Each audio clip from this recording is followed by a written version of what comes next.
ಸರ್ಕಾರದ ಭ್ರಷ್ಟಾಚಾರಕ್ಕೆ ಲೂಟಿಗೆ ನಾವು ನೀವೆಲ್ಲ ತೆರಿಗೆ ಕಟ್ಟಬೇಕು, ಜೊತೆಗೆ ನಮ್ಮ ಆಸ್ತಿಯಲ್ಲಿ ಸರ್ಕಾರಕ್ಕೂ ಪಾಲು ಕೊಡಬೇಕು. ಇದೇ ಇವತ್ತಿನ matter. That is the top story. So ರಾಜಿ ಇಲ್ಲ, ಮುಲಾಜಿಲ್ಲ, ಇರೋದು ರಾ ಮಾತ್ರ.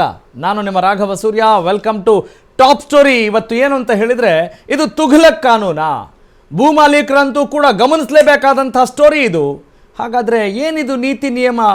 ಹೊಸ ಸರ್ಕಾರ ಬಂದಾಗೆಲ್ಲ ಖಜಾನೆ ಖಾಲಿ ಆಗ್ತಾ ಇರೋ ಹಾಗೆಲ್ಲ ನಿಮ್ಮ ಮನೆಗಳ ಮೇಲೂ ಕೂಡ ಕಣ್ಣು ಹಾಕ್ತಾ ಇದೆಯಾ ಸರ್ಕಾರ ಅನ್ನುವ ದೃಷ್ಟಿಕೋನದಿಂದ let's begin the show. Let's get started. Stay tuned till the end.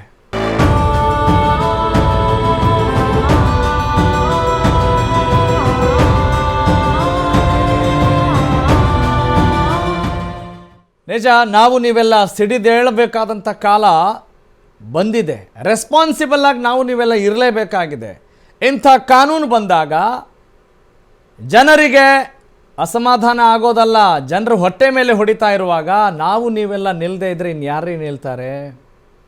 ಹಾಗಾಗಿ ಎಕ್ಸ್ಪರ್ಟ್ಗಳ ಜೊತೆ ನಾವಿವತ್ತು ಈ ವಿಚಾರವನ್ನು ಬಹಳ ಗಂಭೀರವಾಗಿ ಪರಿಗಣಿಸಿ ನಿಮ್ಮ ಮುಂದೆ ಬಂದಿದ್ದೀವಿ. ಇನ್ನೇನು ಕೆಲವೇ ಕ್ಷಣಗಳಲ್ಲಿ ಆ ತಜ್ಞರ ಜೊತೆ ನಾವು ಈ ವಿಚಾರವನ್ನು ಪ್ರಸ್ತಾಪ ಮಾಡ್ತಾ ಒಂದು ಆರೋಗ್ಯಕರ ನಿಟ್ಟಿನಲ್ಲಿ ಚರ್ಚೆನ ಮಾಡೋಣ.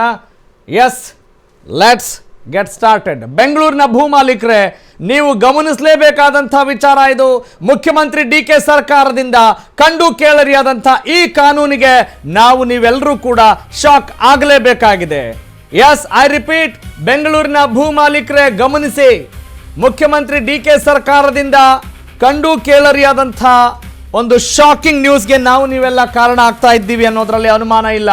ನಿಮ್ಮ ಪಿತ್ರಾರ್ಜಿತ ಆಸ್ತಿಯಲ್ಲಿ ರಾಜ್ಯ ಸರ್ಕಾರಕ್ಕೂ ಕೂಡ ಪಾಲು ಕೊಡಬೇಕಾ? ರಿಯಲ್ ಎಸ್ಟೇಟ್ ಲಾಬಿಗೆ ಡಿ.ಕೆ. ಶಿವಕುಮಾರ್ ಸರ್ಕಾರ ಮಣಿತಾ ಇದೆಯಾ ಅನ್ನುವ ದೊಡ್ಡ ಪ್ರಶ್ನೆ ಈಗ ಗರಿಗೆದರ್ತಾ ಇದೆ. 2,000 ಚದರ ಮೀಟರ್ಗಿಂತ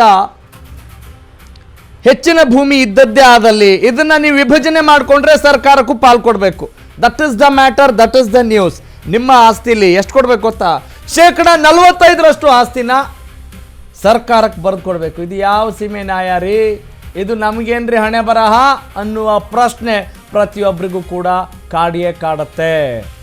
ಅಲ್ಲ, ನಮ್ಮ ಅಪ್ಪ ಅಮ್ಮಂದರು, ಅಜ್ಜ ಮುತ್ತಾತಂದರು ಮಾಡಿಕೊಟ್ಟಂಥ ಆಸ್ತಿನ ಇದರಲ್ಲಿ ನಾವು ನೀವೆಲ್ಲ ಇವರಿಗೆ ಪಾಲು ಬರೆದು ಕೊಡಬೇಕು ಅಂತ ಹೊಸ ನಿಯಮ ಬರಿತಾ ಇದ್ದರೆ, ಶರ ಬರಿತಾ ಇದ್ದರೆ ನಾವು ನೋಡ್ಕೊಂಡು ಸುಮ್ಮನಿರ್ಬೇಕಾ? ಸರ್ಕಾರ ಏನಾದರೂ ನಮ್ಮ ದಾಯಾದಿನ, ನಮಗೇನಾದರೂ ಆಸ್ತಿ ಮಾಡಿಕೊಟ್ಟಿದೆಯಾ?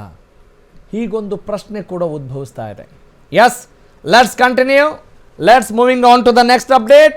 ನಿಮ್ಮ ಪಿತ್ರಾರ್ಜಿತ ಆಸ್ತಿ ಮೇಲೆ ಬಿದ್ದಿದೆ ಡಿ.ಕೆ. ಸರ್ಕಾರದ ಕಣ್ಣು.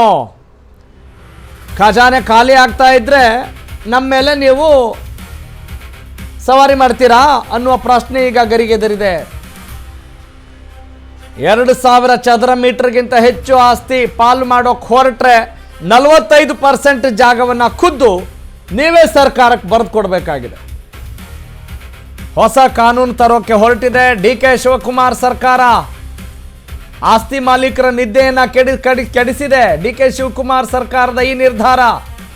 ಕರಡು ಅಧಿಸೂಚನೆಯನ್ನು ವಾಪಸ್ ಪಡಿಲೇಬೇಕು ಅಂತ ನಾವೆಲ್ಲರೂ ಕೂಡ ಮನವಿ ಮಾಡ್ಕೊಳ್ಬೇಕಾಗಿದೆ. ಮನವಿ ಮಾಡೋಣ. ಮನವಿ ಮಾಡೋ ಪ್ರಕ್ರಿಯೆ ಕೂಡ ಇದೆ.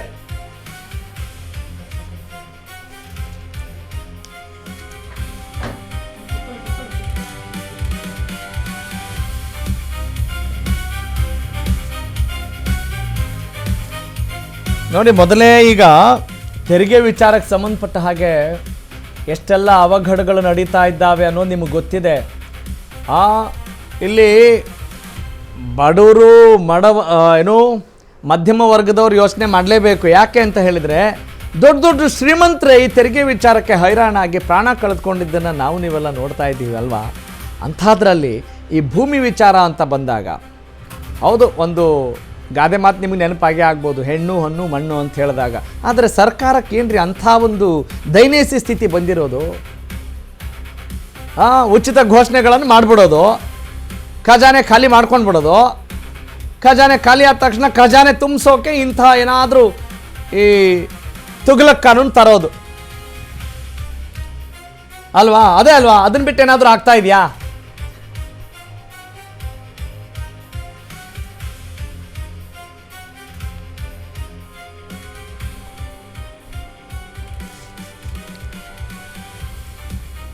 ಎಸ್, ಒಟ್ಟಿನಲ್ಲಿ ಯಾರು ಆಸ್ತಿ ಮಾಡ್ಕೊಳ್ಬಾರ್ದ? ಹಾಗಾದರೆ ಮಕ್ಕಳಿಗೆ ಎಜುಕೇಷನ್ ವಿಚಾರಕ್ಕೆ ಸಂಬಂಧಪಟ್ಟ ಹಾಗೆ ಅವ್ರ ಜೀವನ ಚೆನ್ನಾಗಿರಬೇಕು ಅಂತ ಹೇಳಿದರೆ ಆಸ್ತಿ ಕ್ರೋಢೀಕರಣ ಮಾಡಬಾರ್ದಾ ಅಂತ ಪ್ರಶ್ನೆಗಳು ಕೂಡ ಈಗ ಕೇಳ್ತಾ ಇದ್ದಾವೆ ನಮಗೆ. ಎಸ್, ರಾಜ್ಯ ರಾಜಧಾನಿ ಬೆಂಗಳೂರು, ಇಲ್ಲಿ ಪ್ರತಿದಿನ ಕೂಡ ಏನಿದು ಕಾಂಕ್ರೀಟ್ ಸಿಟಿ ಅಂತ ನಾವು ಕರಿತೀವಿ. ಇಲ್ಲಿ ಒಂದು ಚದರ ಅಡಿ ಜಾಗಕ್ಕೂ ಎಂಥ ಬೆಲೆ ಇದೆ? ಚಿನ್ನದ ಬೆಲೆ ಇದೆ ರೀ, ಇದ್ದೇ ಇರುತ್ತೆ. ಅಷ್ಟು ಡೆವಲಪ್ಮೆಂಟಲ್ಲಿ ನಾವೆಲ್ಲ ಇದ್ದೀವಿ ಅಂತ ಬೀಗ್ತಾ ಇರ್ತೀವಿ. ಈ ಸಿಲಿಕಾನ್ ಸಿಟಿಲಿ ರಿಯಲ್ ಎಸ್ಟೇಟ್ ತಾಂಡವವಾಡ್ತಾ ಇದೆಯಾ? ಖಂಡಿತವಾಗೂ ತಾಂಡವವಾಡ್ತಾ ಇದೆ ಅನ್ನೋದಕ್ಕೆ ಅನೇಕ ಉದಾಹರಣೆಗಳನ್ನು, ಸುದ್ದಿನ ನೀವು ಗಮನಿಸ್ತಾನೆ ಇರ್ತೀರಿ.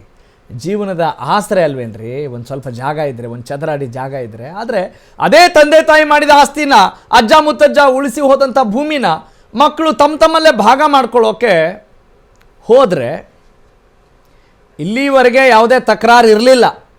ಹೌದಾ? ಚೆನ್ನಾಗೇ ಗೊತ್ತಿದೆ. ಇಷ್ಟು ದಿನ ಆಸ್ತಿ ನಮ್ಮದು, ಭಾಗ ನಮ್ಗೆ ಇಷ್ಟ ಬಂದಂಗೆ ಮಾಡ್ಕೊಳ್ತೀವಿ ಅನ್ನುವ ಒಂದು ನಂಬಿಕೆ ಇತ್ತು. ಆದರೆ ಈಗ ಕಾಲ ಸರಿ ಇಲ್ಲ, ಕಾಲ ಬದಲಾಗಿದೆ. ಗ್ರೇಟರ್ ಬೆಂಗಳೂರು ಪ್ರಾಧಿಕಾರದ ವ್ಯಾಪ್ತಿಯಲ್ಲಿ ನಿಮ್ಮನ್ನು ಬೆಚ್ಚಿ ಬೀಳಿಸುವಂಥ ಈ ಒಂದು ಹೊಸ ನೀತಿ ಇದೆಯಲ್ಲ, ಅದು ಜಾರಿಗೆ ಬರೋಕ್ಕೆ ಸಜ್ಜಾಗಿದೆ. ಆದರೆ ಈ ಜಾರಿಗೆ ಬರೋಕ್ಕೆ ಬಿಡಬೇಕಾ ಬೇಡವಾ ಒಬ್ಬ ಪುಟಾಣಿಗೂ ಕೂಡ ಅರ್ಥವಾಗುವಂತಿದೆ.